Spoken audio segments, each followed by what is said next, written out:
여야가 보궐선거 전후 1주택자 종합부동산세 완화 입장을 밝힌 적이 있었는데요. 실제로 오늘 여야가 머리를 맞대긴 했는데 이견으로 국회 논의가 사실상 하행했습니다. 얼마 전까지만 해도 종부세 완화를 주장한 민주당이 정작 논의를 거부하면서 국민의힘의 반발에 섰습니다. 국회 취재기자 연결합니다. 최하영 기자. 네, 국회입니다. 네, 여야 모두 현재 종부세 완화를 주장하고 있는 것으로 알고 있었는데요. 논의가 왜 파행한 겁니까?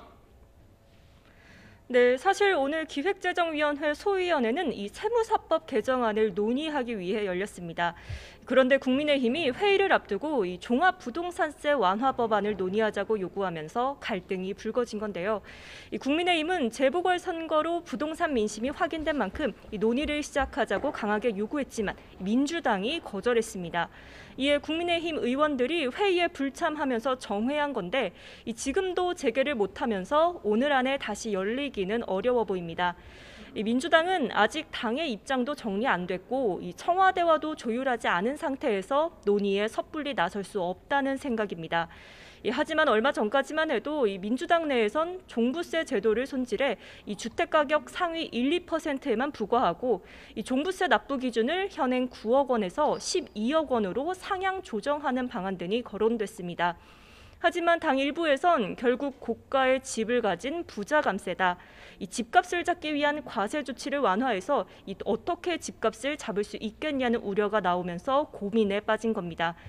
민주당이 재보궐선거의 참패 원인으로 부동산 정책 실패를 꼽긴 했지만 해법을 두고는 갈팡질팡하고 있는 모습입니다.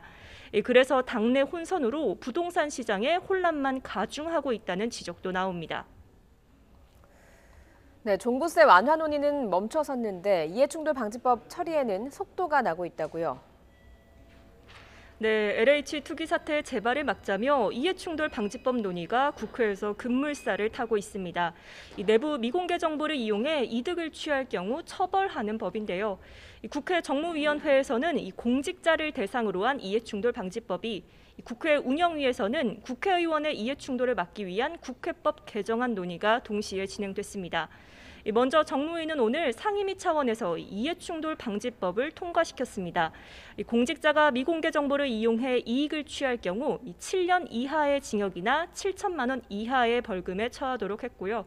공무원과 공공기관 직원 등 190만 명에게 적용될 예정이지만 소급 적용 조항은 빠지면서 현재 투기 혐의를 받는 LH 직원은 적용이 어려울 전망입니다. 이와 함께 국회 운영위원회도 국회의원의 이해충돌 방지를 담은 국회법 개정안을 조금 전 처리했습니다. 국회의원 본인과 직계 좀비 속의 부동산 보유와 당선 전 3년 이내 업무 등 사적 이해관계를 사전에 등록하고 이해관계가 겹치는 상임위 배정을 제한하는 내용이 포함됐습니다.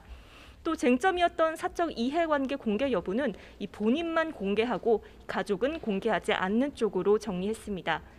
민주당은 다음 주 공직자와 국회의원의 이해충돌 방지를 위한 두 법안을 동시에 처리한다는 방침입니다. 지금까지 국회에서 전해드렸습니다.